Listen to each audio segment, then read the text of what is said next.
population ba oyo ba ya ba opposant ba kene ko tumba ba siège ya majorité sikoyo o ya majorité ba ina butu batumbi siège ya opposition siko yango likamnazo lobake l'enquête il faut être ouverte une enquête judiciaire ndé eko déterminer ba responsable na lobi bien que naba o batumba ki ya biso naba o batumba ki ya bango tous les deux actes sont condamnables.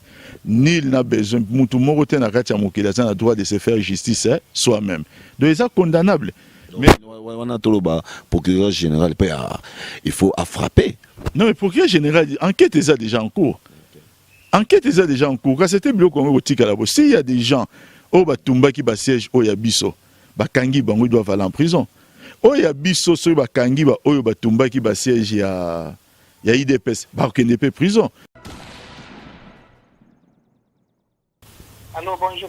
Bonjour honorable, ça va? Oui, ça va quand même. Ouais. Mon honorable, comment toi tu es en train de m'accuser partout comme ça en disant que c'est moi, pour lundi là d'aller brûler les choses, que j'ai envoyé des messages partout, hein, honorable? Non. Pour moi, qui a dit ça que j'ai en train de dire aux gens ça? Non, mais ce sont des choses que moi j'apprends comme ça. Oh non, John Kolela a dit que c'est toi qui as envoyé des SMS là pour dire appeler les numéros de la police et moi je savais.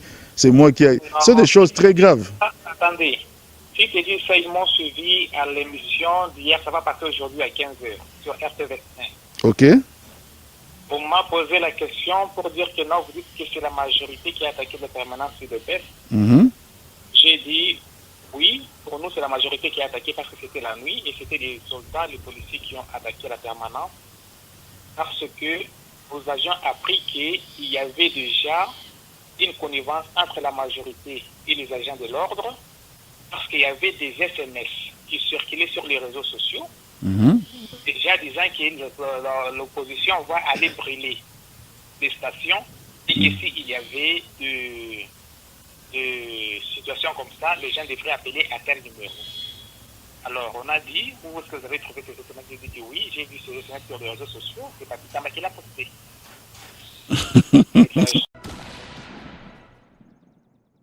Présidentielle parce que majorité présidentielle et qui ma élection T.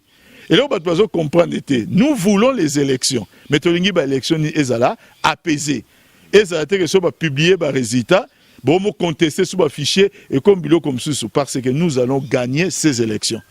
Je vais le dire publiquement. Boye ba OK majorité présidentielle tozali prêt même sur ba bi élection ezala lobby.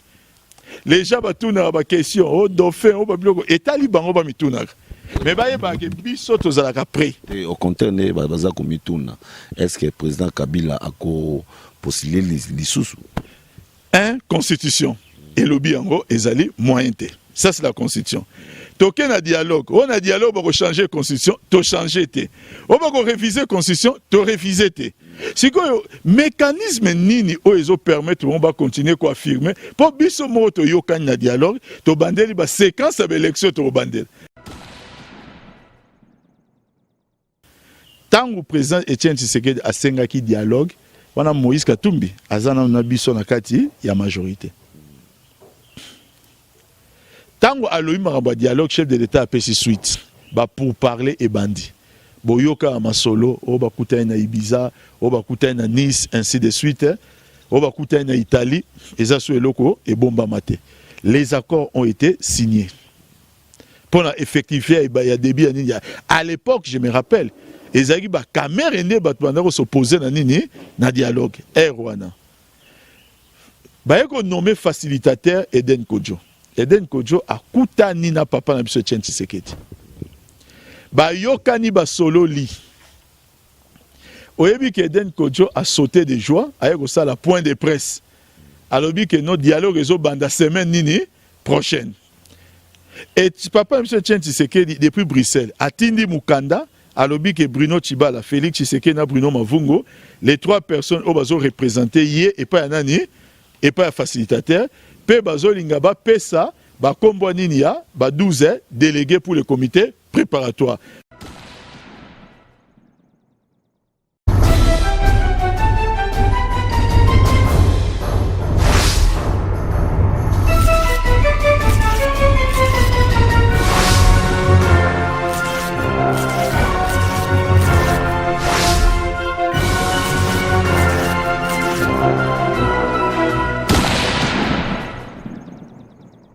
mbote na bino surtout bosepela makasi na www.clebois.com.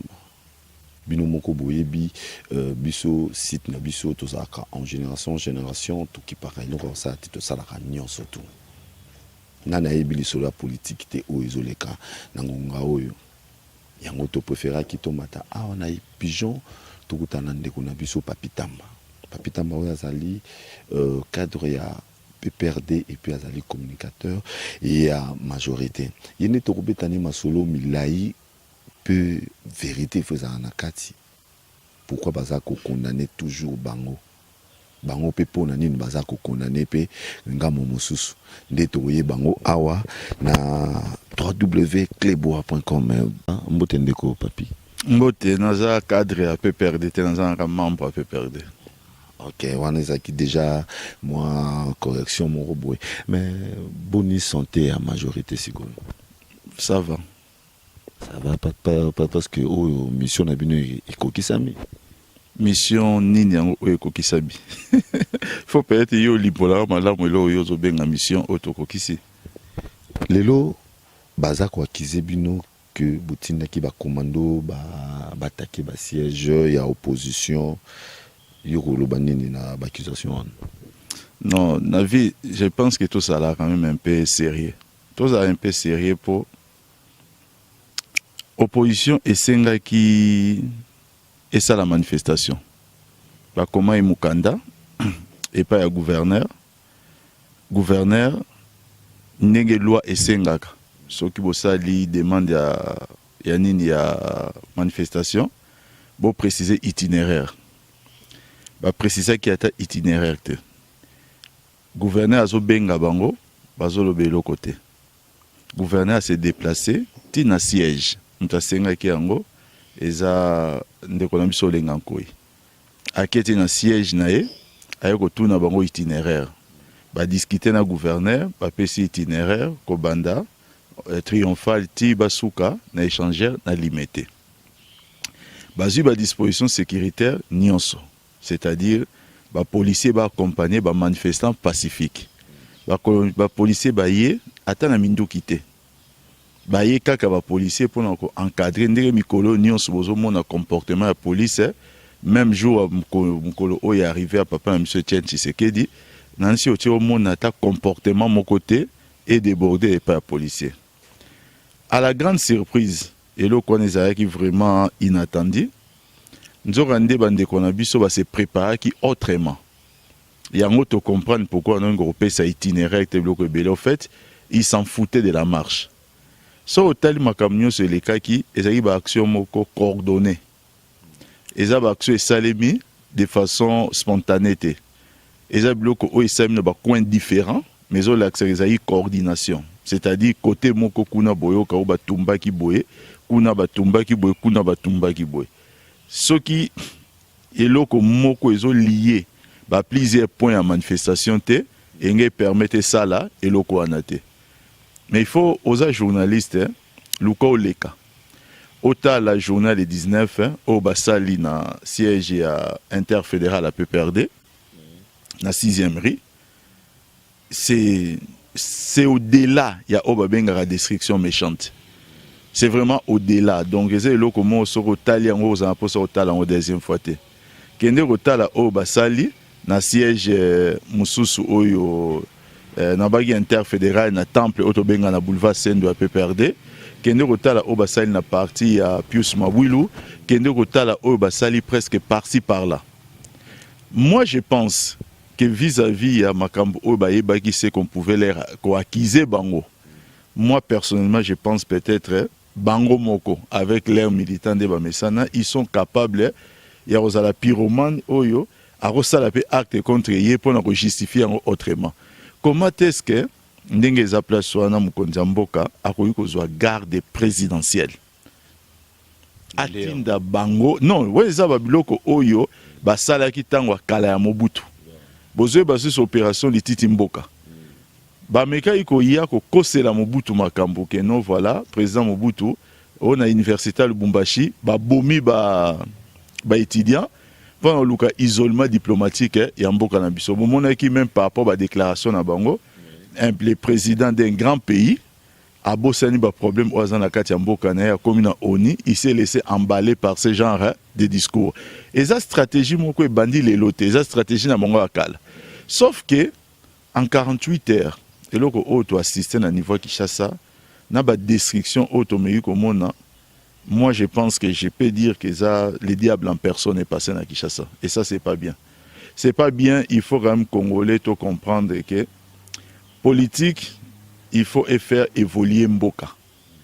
Politique exacte pour que ndambo obozwaki pour des intérêts mesquins et ben intérêts où ils ont un sens moi ils allaient expliquer te. Boluka bozongi sa su mboka na sima ya comme na ba système ba acte auto salaki. Il y a des symboles dans une démocratie ou dans un pays ba tout charaté. Même dans la guerre, mon militaire, au moins au militaire dans la guerre a posé bombe par exemple au abeti bombe dans l'hôpital. Ou abeti bombe dans l'école. Aujourd'hui, ils sont arrivés jusqu'à Yakotumba, ben école.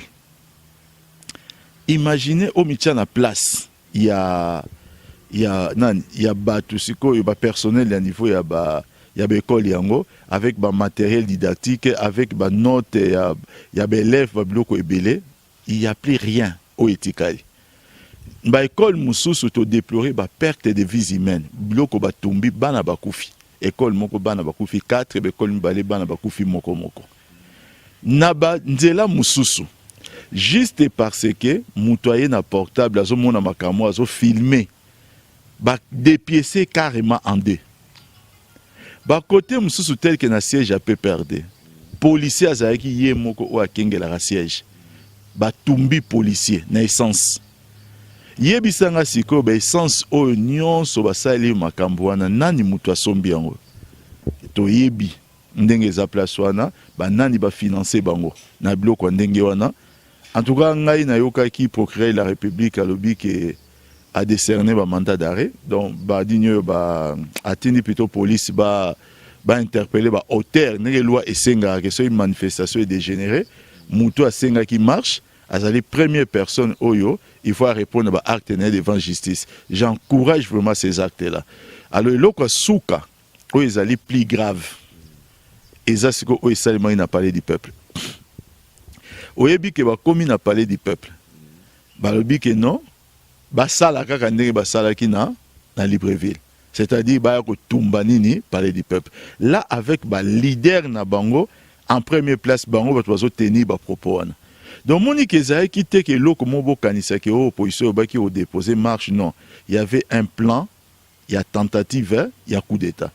Et rappelez malheureusement, bah événement au Essalima qui sous Laurent Désiré Kabila. La veille à Liwanae, il y avait un diplomate américain, une diplomate Mwasimoko, à Salaki ba déclaration Norulngaba, à Salaki ba mbabilo komoko bopononga a excité mité mabato, à voyager le lendemain. Laurent Désiré Kabila a Koufi. To moni ce diplomate moko oyo komboné zo tambola na ndenge moko boye lié à Longwe lelo le lendemain makambo na salemi na manière oyo batu nyos ba moni en surprise parce que tout le monde était préparé que opposition au ça la marche opposition nous déposer au ba on va benga ki préavis na bango par rapport à nini par rapport il y a makam oh bon bazo benga respect à constitution peut-être nous en parlerons. Voilà tout ce que les gens s'attendaient. Bat ba ite ko opposition au temple na sens. Bat ba ite ko opposition bazana ba projet ko tumba bisika. Bat ba voilà ce qu'il faut pas détourner la vérité. Vérité yango ana ke ba ko lobo garde présidentielle à Salibo ça c'est vraiment qu'on a détourné attention il y a population et aujourd'hui si nous sommes là devant vous et les médias et belé ils allaient pour restituer vérité wana toti kabalokuta to comment vivre le roi makambo dans la Bible où ba kizaki Jésus-Christ na ba pharisien ba bi que Jésus-Christ azo benga na milieu momabe et na azo benga na milieu momabe na kombo nani ya Belzébul Jésus a tout na bon OK c'est ceux qui ngana azo benga na milieu momabe na kombo Belzébul bongo bino bozo benga na bango na kombo ya nani yango bana bino boza ba juge na bino donc ils veulent accuser les autres ya makambo basali bango moko voilà wana bolandi ndeko na biso papitamba alobi siko affrontement siko entre nganaye oyo to benga ngo komba ya cage na bandi yango siko yo poto yoki alobi nyonso tu to bana sko kota sko ba détail ndeko papi.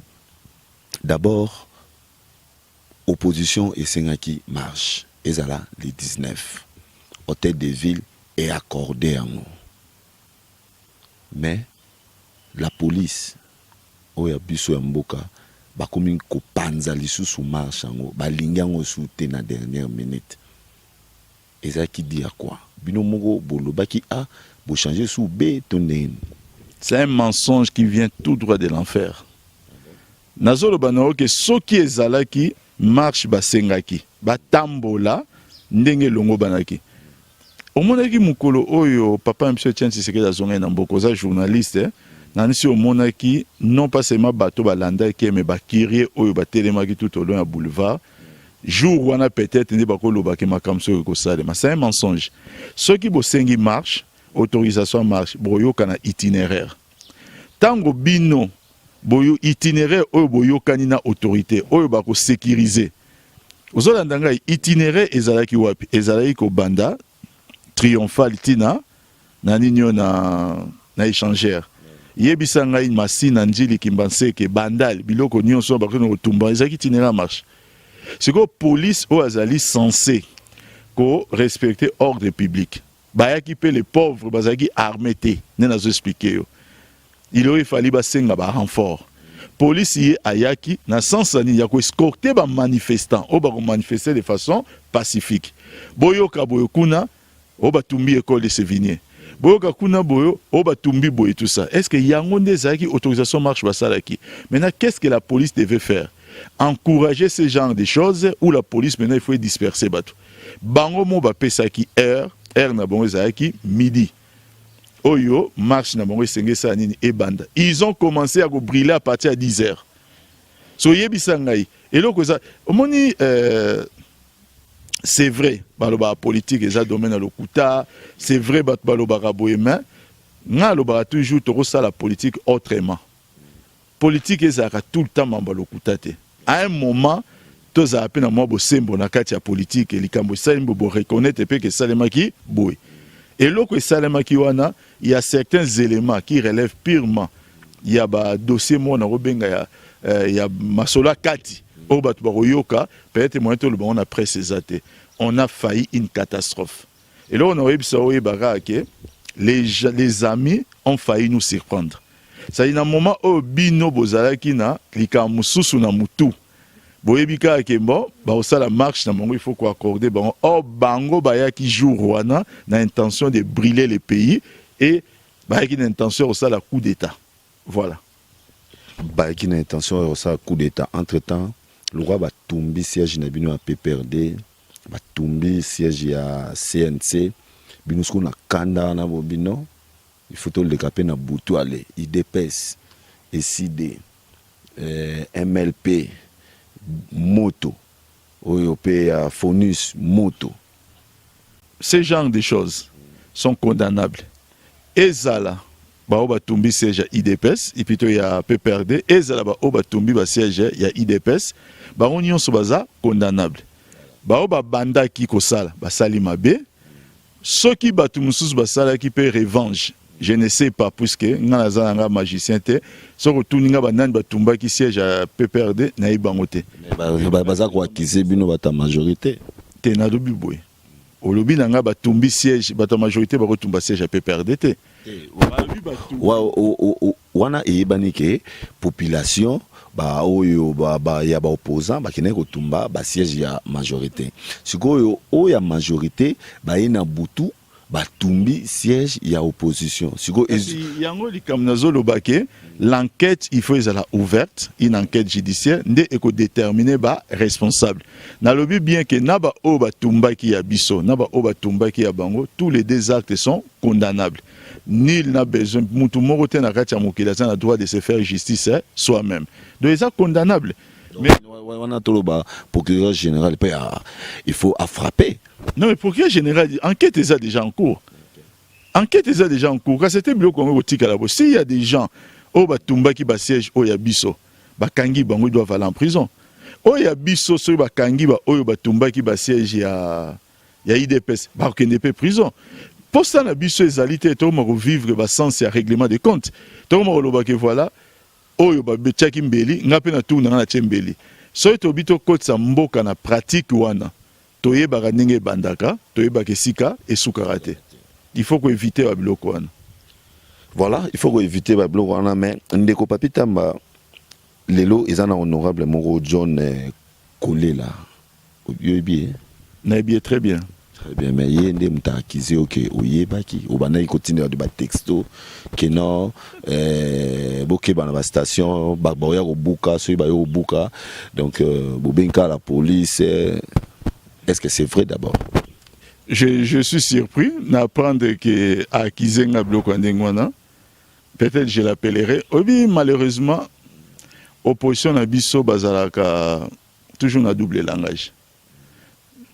Tout ça la émission na yo na numéro na soro lingi pour se apprendre on a surpris na robengai na tout na nos questions ce qui mambo azo accuser ngai des choses si graves comme ça ndenge za place en soka zui yango wapi. Moi je suis surpris, na vraiment surpris. Je suis pas quelqu'un qui envoie les gens à la violence na tinda batuna haine ce bloko nini non. Et là que za place on ezali simple lorsqu'ils ont commencé à partir à Boutou. Oyebi à partir à Boutou et dimanche. Manifestation faisait à lundi, côté à Livulu. Côté à Lemba, n'engeza place. Banda qui déjà, manifestation. Quartier, monsieur, bazo tombe déjà piné. Bruit ezo comme la biso. Bruit ezo ke ono batona bazo menacer. Lobby baosa ni barotumba station baosa la boue. Qu'est-ce que nous devons faire? Alerter la population que so bo moni basali boue bo sala ni bo benga police. Dans un groupe WhatsApp, il n'y a pas que Papi Tamba. Message, d'abord, je ne suis pas l'auteur de ces messages. Nous avons un numéro de téléphone à la police ou à Naté, mais nous prenons un message, nous les relayons. Alors je suis surpris de voir, Nayo Capito, qui est honorable John Kolela, aya quoi qu'ils aient ngai. Nazo yo un peu moins mon cœur biloko wana. Tango makamone le kaki. Ya Mbappé perdé, on a fait une visite d'inspection. Total niveau où siège. Je peux vous dire la vérité, ça donne de la colère sur le Moniango. J'ai fait une intervention même dans RTGA, j'ai exprimé ma colère. Mais de là à passer maintenant la cap, il y a d'abord, on m'acquise de tout. John Kolela m'acquise, il y a Rolobake, Ngai na yebaki, donc Ngam na tinda ki bato no tumba siège à bon tumba école. Ngam na tindaki batu ba no tumba ba siège à l'école et maintenant d'autres personnes quand la IDPS maquise encore que nga sous na tindaki no tumba siège à IDPS. Vous ne trouvez pas que c'est un peu trop gros comme accusation? Donc quand ngai na tindi batu ba poser ba acte à lundi, quand nga na tindi sous batu ba qui sous poser dans la commission Superman, je vais bien que j'avoue que j'ai une grosse tête mais mutu na ngeza mnene clair mais chapeau nyon sauté au côté na kati en tout cas. Ah, bolandi réponse nae, mais ndeko papi tokotana makamba dialogue. En tout cas, mais si vous lingi na téléphone na robenga on John Kolela. Nga tu na préféré yo benga. Vraiment, vous passez et Kamusingai. On préféré vraiment au Benguier, comme ça le roi peut tout zapper en direct boyer pour mon condamnation, mon majorité, bazape na mabe na bon bazape quand même na malamu na bango. Opposition peut bazape na malamu na bon bazape na mabe na bango. Tout cas boula à part des choses, ndeko papi abengaka honorable John Kolela pe toyokaye maraba accusation azako accusé sur les solo to eza lokuta. Makamango mais en attendant Yozo Benga ce qui te commis le 19 décembre déjà quand le 19 septembre ça sonne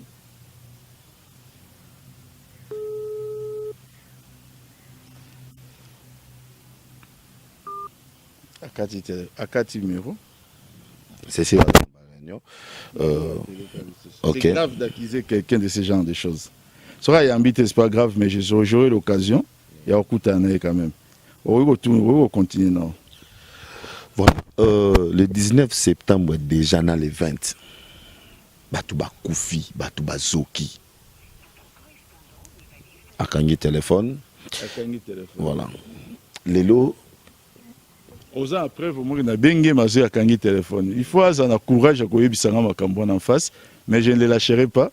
Sauf oza na ba preuve moko que il a essayé de faire ce genre de déclaration et commis des faits avec imputation dommageable qui peuvent être poursuivis en justice. Nakoki ko poursuivre. Et ça, je vous cache pas, je vais les poursuivre. On ne peut pas accuser quelqu'un des choses très graves à ces points-là. Mais continuez, Naobi, par rapport à mois de décembre, j'ai là. Alors, bonjour, papa. Bonjour, honorable, ça va? Oui, ça va quand même. Ouais. Mon honorable, comment toi tu es en train de m'accuser partout comme ça en disant que c'est moi, pour lundi là d'aller brûler les choses, que j'ai envoyé des messages partout, hein, honorable? Non. Pour moi, qui a dit ça que j'ai en train de dire aux gens ça? Non, mais ce sont des choses que moi j'apprends comme ça. Oh non, John Kolela a dit que c'est toi qui as envoyé des SMS là pour dire appeler les numéros de la police, et moi je savais, c'est moi qui a... Ce sont des choses très graves. Attendez, si tu dis ça, ils m'ont suivi à l'émission d'hier, ça va passer aujourd'hui à 15h sur RTV1. Ok. On m'a posé la question pour dire que non, vous dites que c'est la majorité qui a attaqué la permanence de PES. J'ai dit oui, pour nous c'est la majorité qui a attaqué parce que c'était la nuit et c'était les soldats, les policiers qui ont attaqué la permanence parce que nous avions appris qu'il y avait déjà une connivence entre la majorité et les agents de l'ordre parce qu'il y avait des SMS qui circulaient sur les réseaux sociaux déjà disant que l'opposition va aller brûler des stations et que s'il y avait de situations comme ça, les gens devraient appeler à tel numéro. Alors on a dit, où est-ce que vous avez trouvé ces SMS? J'ai dit oui, j'ai vu ces SMS sur les réseaux sociaux, c'est Papi Tamba qui l'a posté. Oui, parce que je vous ai même répondu ce jour-là. Quand vous avez posté, j'ai discuté avec vous sur les réseaux sociaux, je vous ai dit que ces messages-là n'étaient pas bons. Et mais attendez. Je n'ai pas dit autre chose à part ça. Bon, honorable, franchement, oui. Vous êtes un intellectuel et vous êtes juriste de surcroît. Hein, honorable? Oui. D'abord, ce message, c'est un message qui a été relayé. Le contenu de ces messages, c'était un contenu pour prévenir la population en disant qu'il y a des bruits qui courent, qui vont brûler et que si vous trouvez quelqu'un faire cela, appelez tel numéro de la police. Est-ce que ça, c'est un message qui envoie? D'abord, je ne suis pas l'auteur de ces messages. C'est un message qui a défilé dans les réseaux sociaux que moi aussi, je n'ai fait que relayer comme de nombreux de Congolais. Les messages n'ont pas été signés par moi. Et ce qui est, maintenant, ce message est attesté par ce qui s'est passé lundi. Parce qu'effectivement, lundi, ils ont brûlé. C'est que ces messages des gens qui ont posté cela, parce que ça a commencé dimanche soir, lorsque Nanivo à Livoulou, on avait commencé déjà par brûler les bus Transco. On avait commencé par menacer. C'est là qu'on a dit, alerter la population si vous voyez quelqu'un comme disent qu'ils ont l'intention de brûler, mais qui ne peut pas m'accuser nommément comme ça, sans preuve honorable. Pour dire que parce que moi j'ai relayé un message qui faisait le tour des réseaux sociaux, que c'est moi, Papi Tamba, qui serait l'auteur de cela. Je ne suis pas l'auteur de ces messages. Dire auteur en est une chose. Dire que la personne a publié tel message en est une autre. C'est pas grave, honorable. Je voulais juste au moins que vous sachiez, au moins, on s'est expliqué, il n'y a pas de souci. Mais sachez que je ne suis pas ni l'auteur de ces messages et je ne suis pas pour ce genre de pratiques. Non, je ne sais pas dit que vous êtes auteur de ces messages. Je pense que si vous suivez à 15h, alors vous pouvez m'appeler au-delà de 15h pour avoir si vous aurez la même compréhension. Non, on ne cite pas les gens des noms comme des noms des gens comme ça à la télévision, mais ce n'est pas grave, honorable. Merci beaucoup. Ok, merci bien.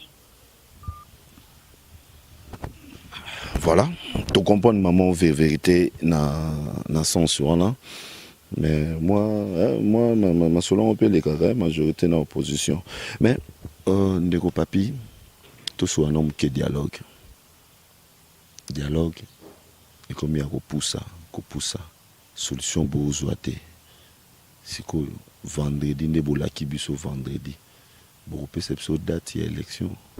Non, dialogue eza ya kopusa te. Déjà ngamo naza awa nako beta masolongo ya dialogue en toute tranquillité parce que je suis délégué. Na katia dialogue nako expliquer makambo ndenge ezoleka. Une petite parenthèse, j'ai parlé tout à l'heure avec émotion dire qu'il n'a reporté plainte. Bon, les hommes sont politiciens. Je ferme la parenthèse pour dire qu'il y a un problème d'honorable John Kolelate. C'est une explication. Donc je pense que Zara Kamel, ce n'est pas bien ce qu'il a fait de citer les noms de quelqu'un qui va reconnaître dans l'émission. Alors pour revenir dans ma solo et dialogue, on avait 3 commissions. Oyo esengeli to apporter ba réponse par rapport à il y a débat général.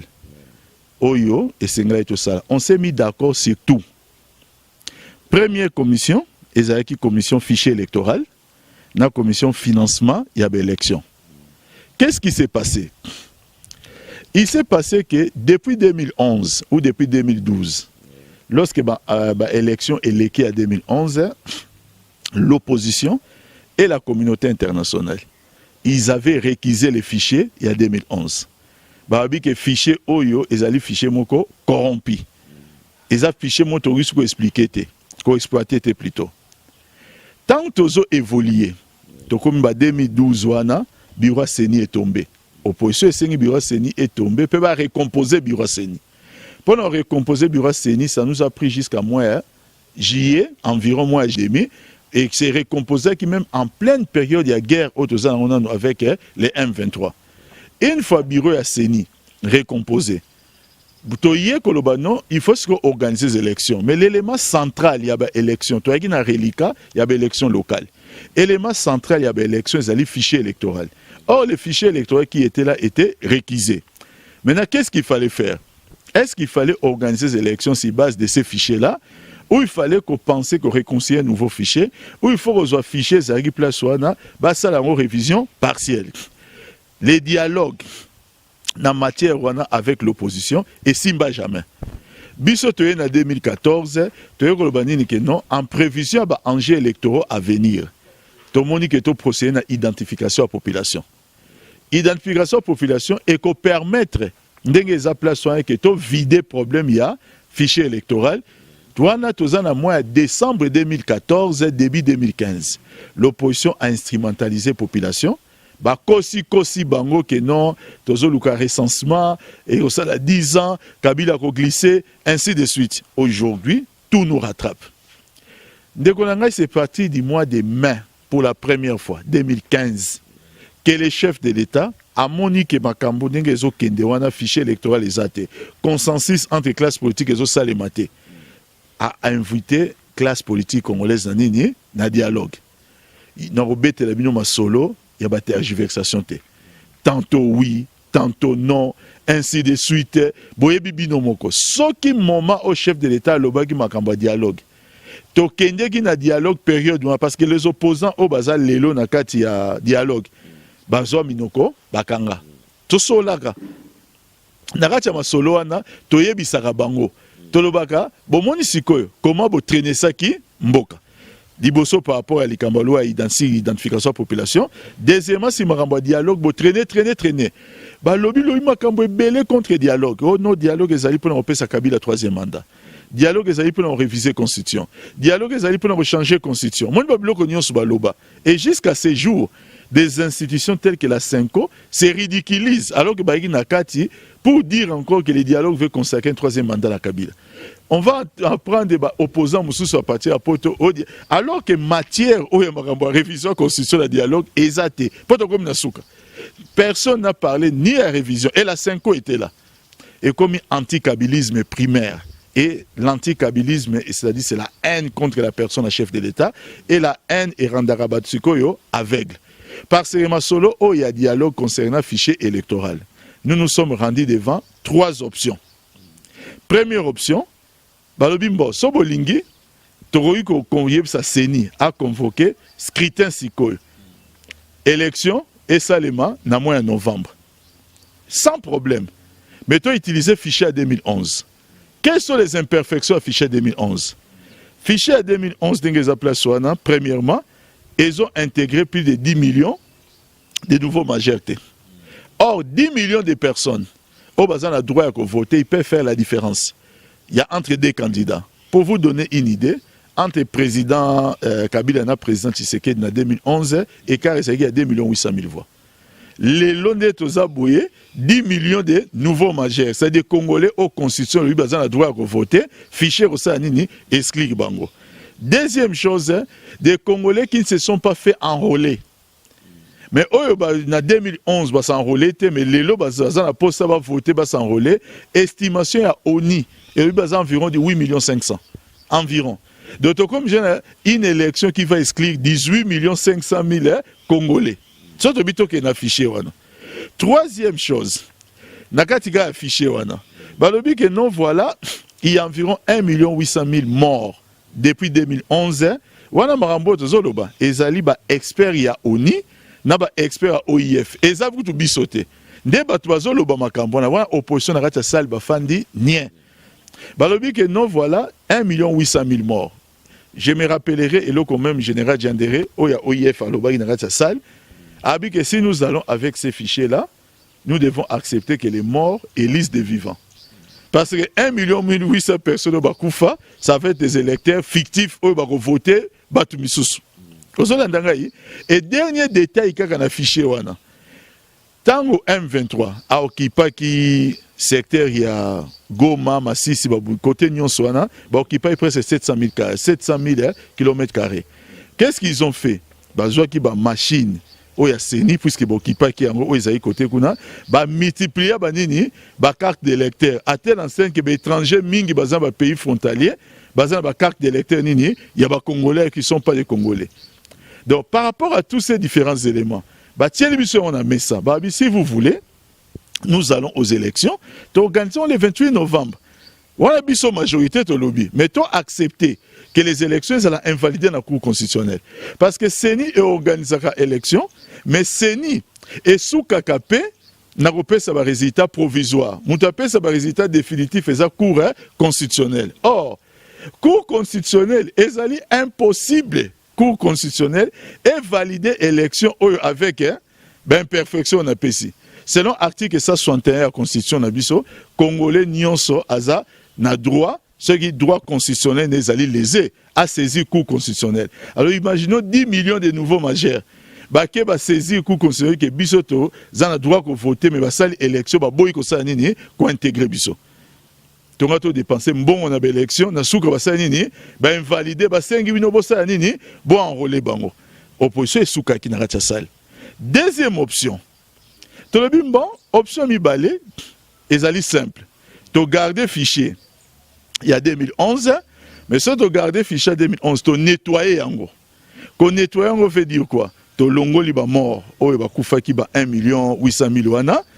Après, tu salinine, tu longo liba situation msusu ya ba déplacé na ba bloc msusu ndenge wana, na ba imperfection il y a environ 400-500 000 ba doublette auto benga ba batu mususu bazaki nini a s'enrôler awa s'enrôler susu côté mususu babi to longo lenzaki ba kamoko environ 500 000 ba doublon to tiki fichier wana après to salinine to yeli susu ko enrôler sikoyo ba nouveau majeur na 7 500 000 personnes en APC et ko permettre que to dépasser toujours date le 19 décembre mais élection présidentielle et ko salima après na temps moko un peu court après le 19 décembre ça ma 7-8 mois après. Sauf qu'il y a un problème. Le problème qui est là, c'est quoi? C'est que ce fichier à 2011 qui est toujours corrompu. Baka on a eu ba carte d'électeur où ils ont secteur est kuna et vous allez toujours comment présent. Il y aura toujours des faux électeurs. Deuxièmement, vous avez 2 cartes d'électeurs en circulation. Carte d'électeur, il y a Kalana, carte d'électeur, il y a Sika. Et vous avez nini, et vous créez nini désordre dans Katiamboka. Bango moko opposition ba enlever option ana. Bango mo première option ba enlever non, c'est dangereux. Deuxième option ba enlever. Alors troisième option etika linine. Etika siko to bandela dans ba carte d'électeur nyon sur calé ça nini ekufa. Et place wana biso to sepela ina seni. Po seni atali tali ba politicien bazo kende ko yokana te. Seni biso to mi bandeli. Seni azela ki dialogue te. Seni a ça déjà opération à partir il y a nini babandi opération pilote na Nord Ubangi babandi déjà nini enrôlement mais wana pe moi ba problème mike ezali mais eza mingité parce que ba maman mususu est tombé que bazan la période de récolte en Nguba tongo akene eolea ko s'enrôler akene na bilaga ba réalité o bazo vivre kuna alors yango seni siko bi que zo lancer sous na 7 provinces. Baroselaté que aux provinces pour ici là, nde bakoki sous na province mosusu tokóma sikoyo na fichier électoral ya sika. Mais conseil nini oni na OIF epesi biso bakongolais elobi ke soki bosilisi baélection oyo nde bozosala baenrôlement bozonga kaka na fichier d'état civil, c'est-à-dire nini oyo majorité aproposaki oyo opposition ebimelaki na balabala avec caméra en tête na air wana. La majorité proposait qui identification de la population et permettre aux Congolais nyonso za na carte d'identité. Ba pays le gars France place na Fanda. Ba ça enrôlement chaque élection. Non. Les losos ont reconnu comme Congolais ont la carte d'identité na yo. Ba ebi ko bota majou tel. Jour à vote na et au sengaka au justifier que vote est tel jour aux déjà 18 ans. Carte d'électeur no esanini et plutôt carte d'électeur carte d'identité est justifiée. Yo problème no za nini kaka au s'inscrire. Nanini ol. Alors, na yako bailo comme si surtout ninga question te pona succès na peut-être na wana na landa ki lusha. Baleki na ba réseaux sociaux ba pesi proposition moko. Proposition na bango nini non élection présidentielle et ça les majou moko na enrôlement. Na mituna rasoki moko ba congolais oyo baza na anti-kabilisme baza na posa ko se renseigner na mamba loi ou bien basala kama kambuka kapo motema moko boiza bien te continent. Loi électorale et lobby boy. 8 jours avant l'élection, il faut banani oyo ba électeur nyonso ba liste na bango la koma affiché. Bino bolobi bo enrôler même jour na nini na élection. Bozo violer déjà nini loi électorale. Deuxièmement, sur le plan technique, tala na nord ou bangi, moi coin moko ya muke, kaka ko enrôler, les autres Rolanda déjà ba 2 mois. Depuis le 31 juillet, ouais, août, septembre. Non, Rolanda ba 3e mois. Oyo kaka na bina nord ubangi mais bino bolobi ke basala enrôlement même non oui biloko mosusu to oyo kango mo fanda na bano politique pesa msala so muta ebita sa nini ayekola totika makambu ya haine ya osala politique tolinga to résoudre une fois pour toutes les problèmes tozana ngo na mboka na biso ko résoudre ngo totala makambu mosusu te tokende na dialogue makamyo se salima na kimia toyoka na lokwa lelo place to suki na dialogue question tunaki tozozela calendrier ba élection to tombaki na consensus to banda na élection nini to bi to banda élection présidentielle to banda élection législative nationale pe to banda élection nini élection provinciale. Oui, mais pourquoi tout ça là qui concession et puis ce qui va moyen permettre que na local mbala moko to ça élection na couplé. Pourquoi majorité ndima kiango? Majorité ça a besoin kimia parce que normalement ils ont logique. On a fait une grande concession. Ba sénateur, ba gouverneur des provinces. Ba voté bon depuis 2012. Ndeko nangai 2012 o ba voté ki bango. Tchana mutuna ba voté bon plutôt depuis 2007 que je suis en train de dire. Na 2012 ba totalisé 5 ans. Na 2017 o ils a pemben a ba totalisé 10 ans. L'élection est à partir de 2018 pour te privilégier l'élection mususu tchana mutuna ok ekosali maba entamé 3e mandat. C'est-à-dire c'est-à-dire wana ça ne pose pas de problème parce que ce n'est pas Kabila. On se comprend ngai, c'est-à-dire papa le roi Kengo depuis ba monaye na tête à Sénat en 2007. Asali mandat moko. Les lois ça la 2e mandat au ba voter été akobanda 3e mandat. Problème est il s'appelle Kengo Adondo, il s'appelle pas Joseph Kabila. Et comme il haine, biso sikoyo pour manifester notre bonne foi. Nous sommes d'accord de comment présidentielle parce que majorité présidentielle est qui ma élection T. Et là on va comprendre nous voulons les élections. Mais tolingi ba élection ni ezala apaisé. Ezala te que so ba publier ba résultat, bon mo contester sur ba fichier et comme bilo comme sous parce que nous allons gagner ces élections. Je vais le dire publiquement. Boye ba OK, majorité présidentielle, tozali prêt même sur ba élection eza lobby. Les gens batuna ba question, oh dauphin, oh babiloko, etali bango ba mituna. Mais ba yeba ke biso tozalaka prêt. Au contraire ne baza ko mituna. Est-ce que le président Kabila a ko postuler lisusu? Constitution et lobby yango ezali moyen te. Ça c'est la constitution. Toke na dialogue, on a dialogue pour changer constitution, to changer te. On va réviser constitution, to réviser te. Si quoi mécanisme nini o ezo permettre on va continuer quoi affirmer pour biso moto yo kan na dialogue, to bandeli ba séquence de l'élection to bandel. Na kati ba séquence to bi que ceux qui ba silisi mon fichier to bandi une élection présidentielle, ben élection législative nationale et législative provinciale. Biso à majorité de sa ligne. To pesi consensus wana. Siko Kabila siko va être candidat à sa succession na constitution nini. Na constitution nini. De constitution pour Kabila Azala candidat à sa succession. 1. Beaucoup réviser en côté article 220 est impossible de réviser en. Soit il faut changer la constitution. Pour changer la constitution, il faut par voie référendaire. C'est que et comment mi wapi nani ozoka nani yango na kati ya dialogue ya majorité à lobby et lokoana. Et ça ba faux prétexte, et ça ba faux fouillant, et ça ba tubazana ba agenda caché. Bazo banga élection. Ba yebi bien que to ko tenir élection avant le 19 décembre, te pour bazo baté.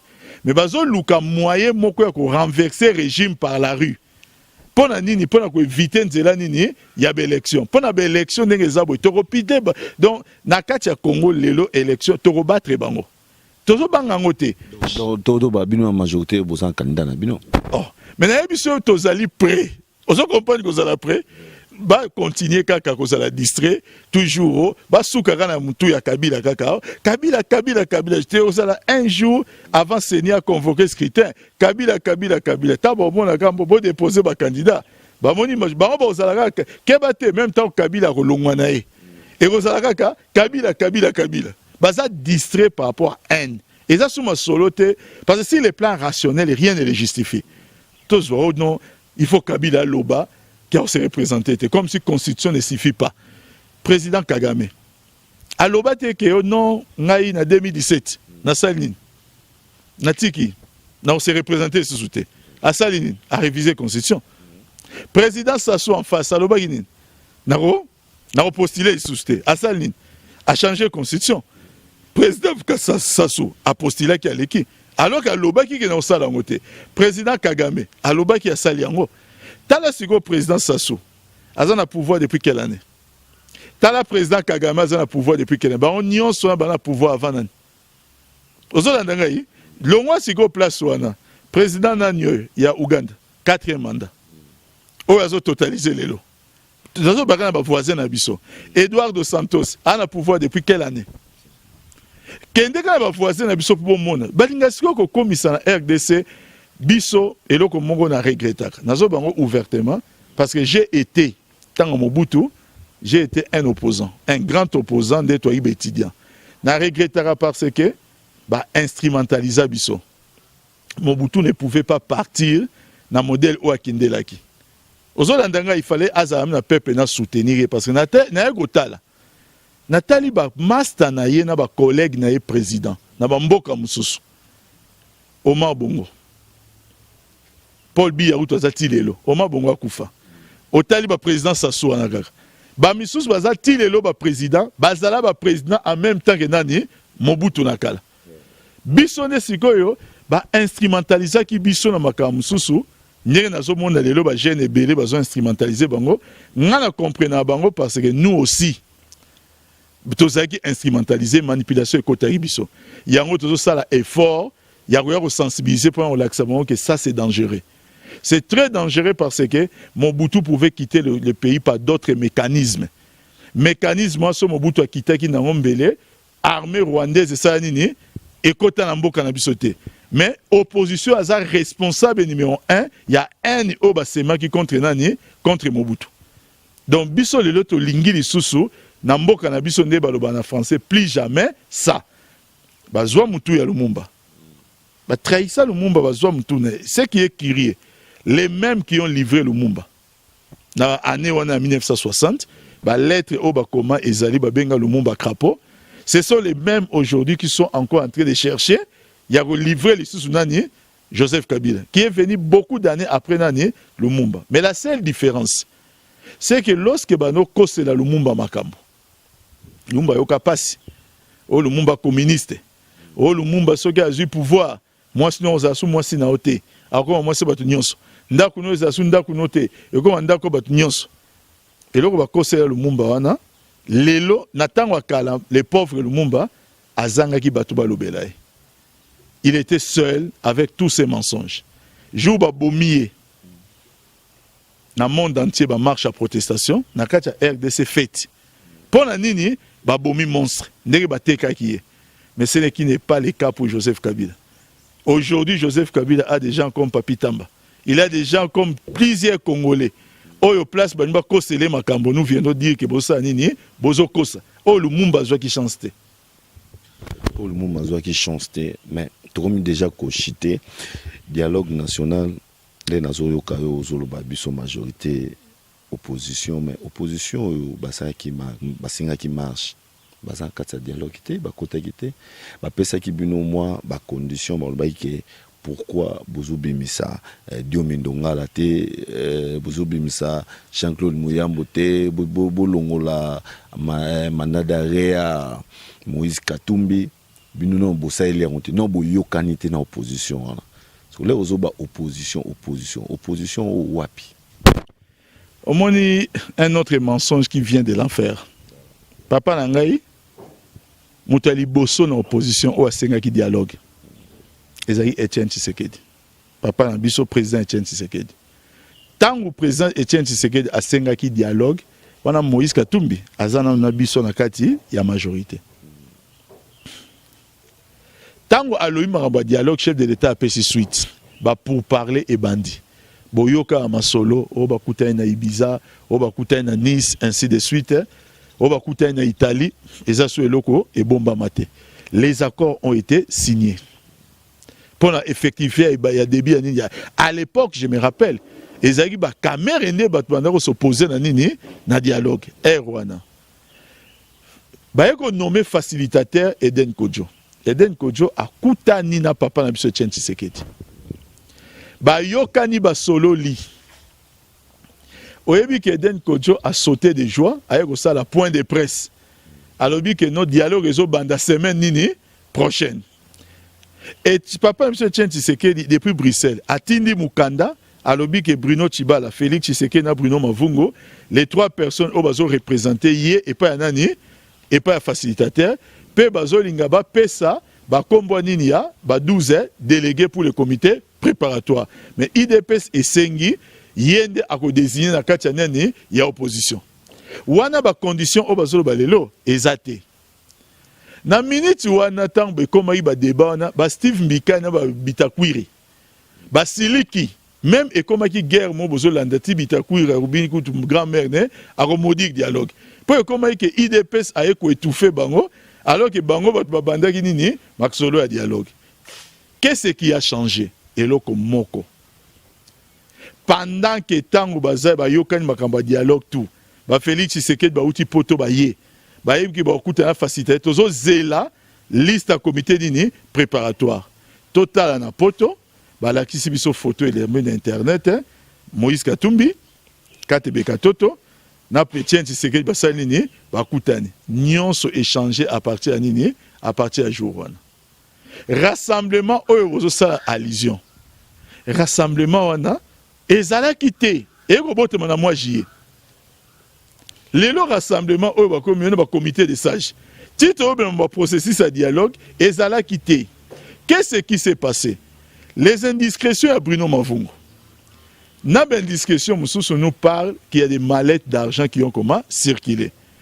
Moïse Katumbi qui devient le financier.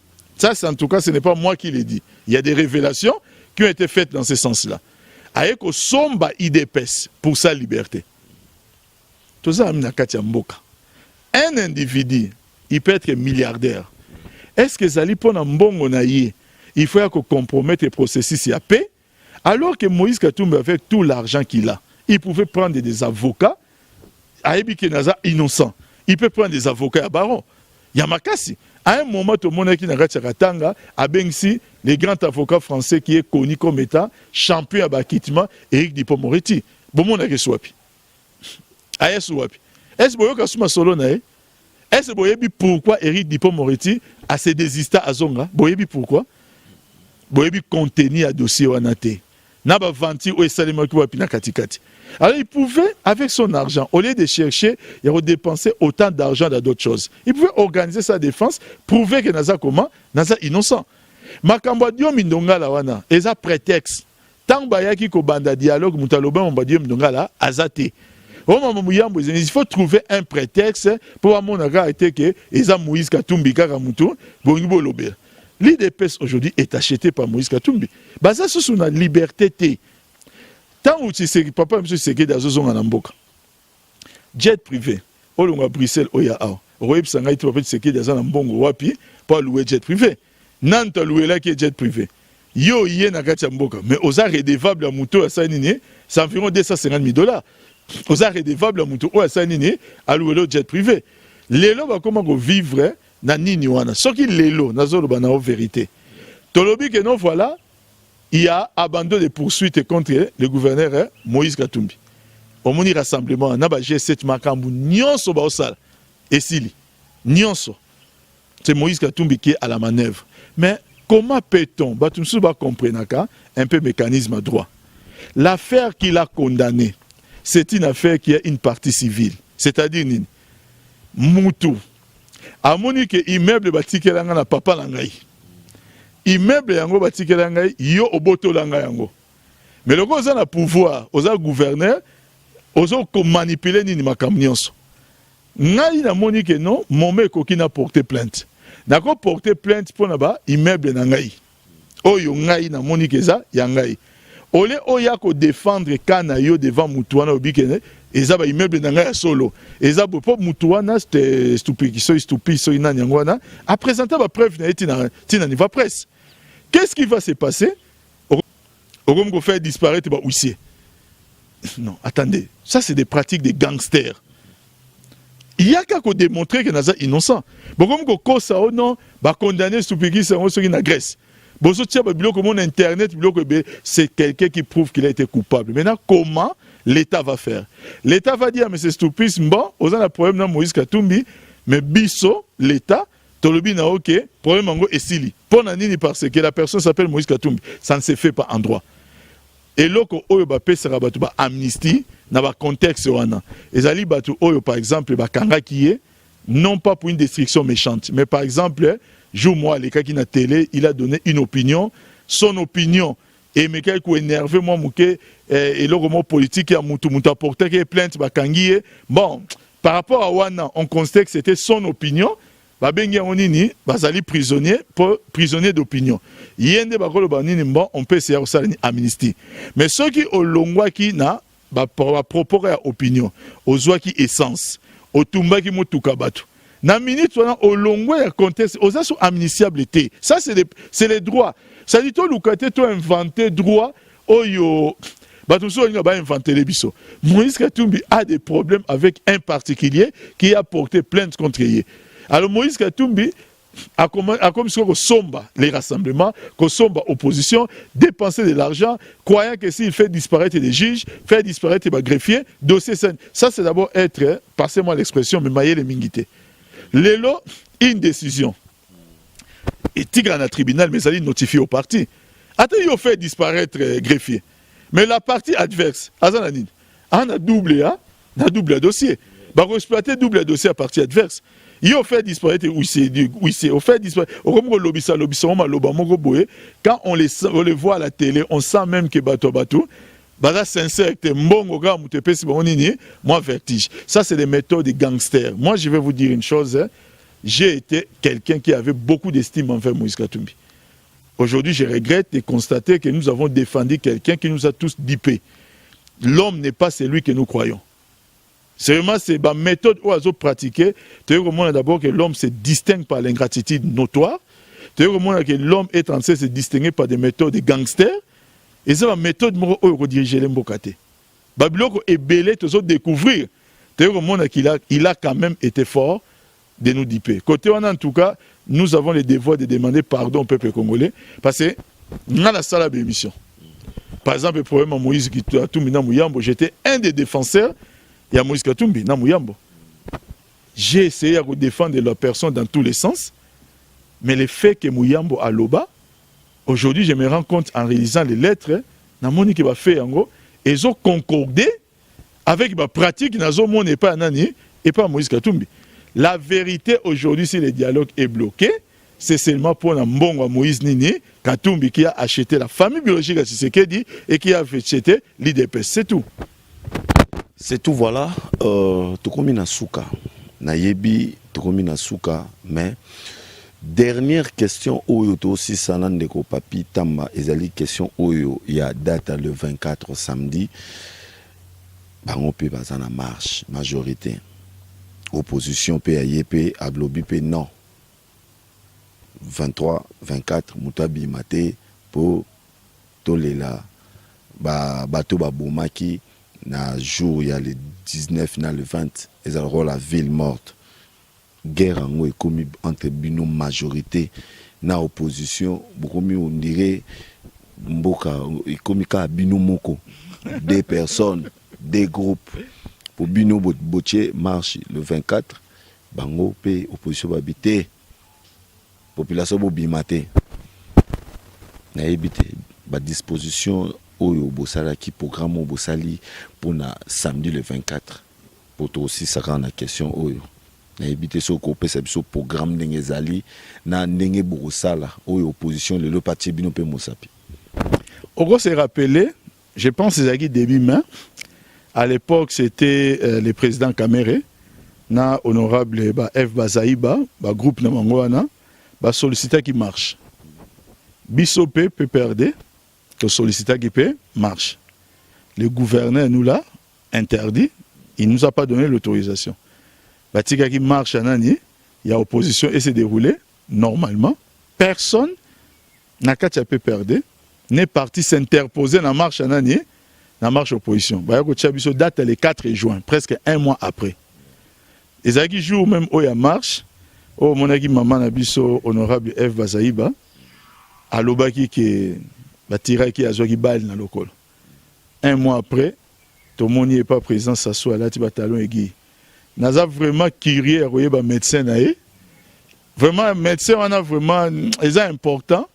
Tu as une adresse na bangopo. L'obiso, il a joué balle dans le col. On a un médecin qui a guéri, il a un tambour, il a talon et guy un mois après. Au moment où nous sommes comme ventir auto vivre na kati ya mboka na biso.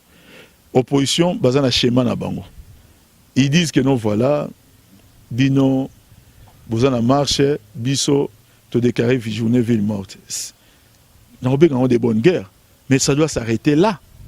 Pour bonta la ceux qui appellent l'amener aux à la suivi. Non, vous savez ce qu'ils vont faire? Ils vont distribuer des tracts. Ils vont faire ceci pour nous ça nini ko bangi sabatu. Barolé Kanabécole, ah, Bokima. Ils veulent faire ça, de ça, tant on bisso, à l'époque, on bisso na kala. Toi, étudiant, quand on décrétait la journée ville morte, pas tracte na babiloko, tout le monde allait le bano salimat. Il n'y avait aucune violence. L'appel était seulement suivi. Mais je sais qu'ils vont échouer. Ils vont échouer parce que, sur le lundi, ville à Kinshasa, estimation de la population est environ 12 millions. Marche et opposition, tout ça, on a des dégâts, va totaliser même pas 10 000 personnes. Va dégagner, va salir par-ci par-là. Ça montre clairement qu'il y a une majorité silencieuse qui est contre la pratique où on tumba, il y a aussi la biloko ebele. Biso marche na biso, ils allaient marche à paix. Ils allaient retumbate, ils allaient marche à paix pour soutenir nini dialogue. Tu rebeta mutute, tu retumbe le côté, tu tamboli na kimia to salini, to zongi. C'est ce que la population veut. La population a besoin de la paix, la population n'a pas besoin de troubles. Voilà. Itinéraire pays à Binope majorité, Bope Sara PRO pour te dire que Bino ne besoin d'armée, Bino ne besoin d'alliance surtout, Barbeta Bino Massacité, Barotake Binote, mais au Pessiga itinéraire qui est au Banda Awa, tout ça Awa. Majorité, c'est un fait privé dans l'État. Majorité, elle a armée, elle a armée à République. Police, elle a police et à République. Les longs naza awangai n'a pas commettre infraction contre un opposant. N'a pas commettre infraction. Opposant a porté une plainte bokangai. Et il a accepté que ce bakangai, ce qui n'a commettre infraction contre opposant, alors bokangai était pour armer, to police, to justice, c'est la majorité. Non, la majorité est fait privé dans l'État. Au contraire, tant au bino vous avez que vous avez majorité au pouvoir, il faut vous avoir un comportement beaucoup plus responsable. Vous avez même exemplaire par rapport à l'ami à opposition. Voilà. Itinéraire en marche, on peut être là. Oui, bon, lelo, est-ce que au coquille, Kolobalika Moro pour la police, même si n'est pas qui population, l'action on tient France 24, baso boma vraiment batou, na ba vrai balle, na évité ce qu'on condamné bango, to pesa bango conseil, to sani. Batika oko c'est la toujours police makambo et bandit les lotés. Makambo oko c'est la police na biso makambo. Moi je me suis toujours posé la question. Qu'est-ce qu'ils recherchent à ça, par rapport à ça? Un jour, tu vivre sans policier, dans la RDC. Policier, tout le monde dit l'autre aussi la émission les États-Unis d'Amérique. Babomi sous moto mundo. Balobelande beaucoup plus ouana. Na France, il n'y a pas longtemps, les policiers sont au bateau. Dans les États-Unis d'Amérique, tout le monde est sous batouté. On a police à bout portant qui parle beaucoup plus de ça. Policier azali mutu qui peut agir en légitime défense. C'est-à-dire quoi? Vous allez plus de 1000 personnes, vous poussez en épargne naïe, vous avez tumba collègue naïe, vous avez policier. Policier qui était en armes va tumbier, ça va tumbier. Ça veut dire que policier agissait qui était au comité de vaillé. C'est que tant aussi quoi ebi que vous poussani, vous avez tumbi collègue naïe. Yesiko esika azali à quoi agir. Parce que ça policier, sa vie doit être compromise ou il peut agir en acte légitime défense. Et ça, c'est la justice congolaise qui va déterminer ce qui légitime défense, surtout action qui avérée. Au moment qui en 2011, la image est tournée en boucle na Hero News France 24. On montre des policiers dans l'aéroport en train de tirer sur la population. Mais il a été démontré par après que ça y a audio montage. Marambo beni kaka wana. Ba photo mingi France 24 a publié, bango moko un jour ba ko reconnaître que non ba photo ngo izaki nini, ba montage. Donc ça la très attention avec ba image au bozomona et zo circule kawana. Nga mona moni ba photo mususu circule na WhatsApp ya blog mususu eza awa, eza ba vieille photo et les kana ba pays mususu. Bo beta masolo o ya batu oyo ba opposant ba tumbi vivant. Yabatu oyo ba yé vraiment pratiquement ko dépiécé na katikati. Bon masolo mo kamba exaction mo opposant ba saliwana, mais quand des civils peuvent se comporter comme ça, mais comme grave. Mboka même comme na bord guerre civile, ceux qui te consultent au sali RRT sont des choses à condamner. Tom Pirlero alaki na kin. Est-ce que azongi malamu to azongi mécontent? Par rapport à qui Azaki menacé par Moko Yabino la majorité, à Moussapi, Yokutu, Zela, tout ça, pour ça, la binoté et tout et tout. Sur le Bolandais, il image na RTNC. Je salue mon frère Thierry, qui est mon collègue communicateur de la majorité au passage. Je salue l'honorable Deo Ndundu. Vraiment, nazo courage na bango wana. Moi, je tiens à les féliciter. Je vais vous dire que si j'étais à l'aéroport, na bango, heureusement bango, bakene à l'aéroport, car vous avez battu beaucoup dans la situation. Tom Perelo devant l'écran RTNC. Na kati aéroport à Fandi, il est tenté de faire une interview. Bango va Fandi na kati salon. Il dit pour les États-Unis d'Amérique, Kabila doit partir le 19 décembre. Attendez. Attendez, qui est à Kominani? Est-ce que Kombo Naye Mbanja Lemba azali mutu Sankuru aza muyombe lokola ngai aza congolais de tozo yeba su loko wana te mboka nini yango oyo ezali mboka oyo tokopesa Tom Perelo na kati ya RDC akomi mutu masimanimba pour qu'il y avec une telle arrogance basali eloko te ba exprimer leur colère en disant monsieur qui êtes-vous pour parler comme ça de notre pays? Wanande Borobenga kezali agression. Te yango na zoloba. Et ceux qui ba bengi yango agression, ça veut seulement dire que bazo continuer na ba agenda na bango o ezali caché. Ils sont à la recherche de quelque chose. Mais je vais vous dire qu'ils vont échouer. Ils vont vraiment échouer. Le peuple congolais n'est pas n'importe quel peuple.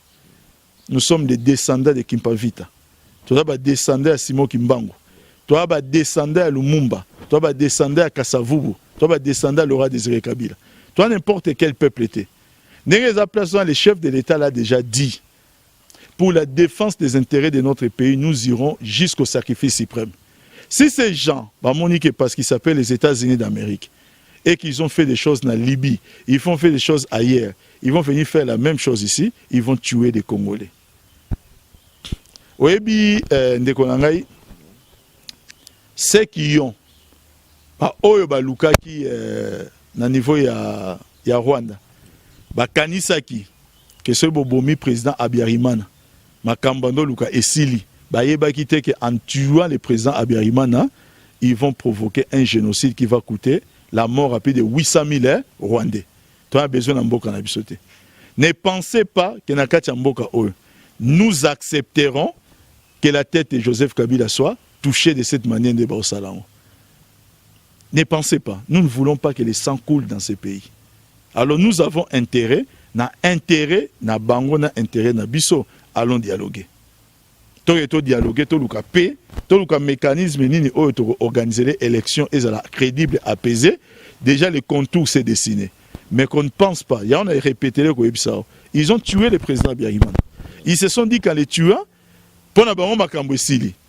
Mais 800 000 Rwandais sont comment morts. Évitons ce genre de choses dans notre pays. Un dernier mot na Mokili Mobimba. Au bazotala lelo communicateur ya majorité et puis bazotala Papitam. Bon, na bandeko ya diaspora ya poto hein. Déjà Mbota Ibosono n'est pas de la nation.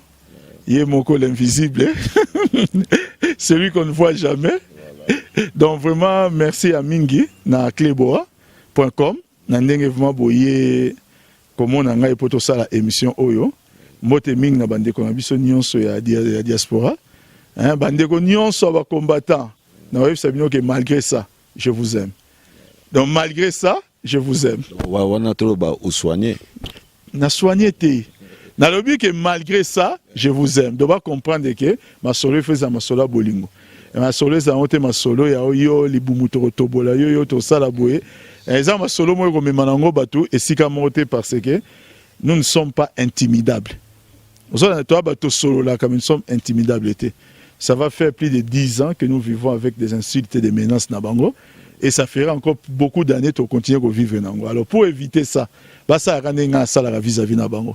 Na buskila na bango te, na intimida na bango te, na finga na bango te, na linga bango te. Ya bi que malgré tout ça, je les aime. Donc ça la peka ape, ba linga peka ngai. So ba lingi na bango nga ba comprendre ma sola politique za ma sola li solo. Pour le comme ça ngai.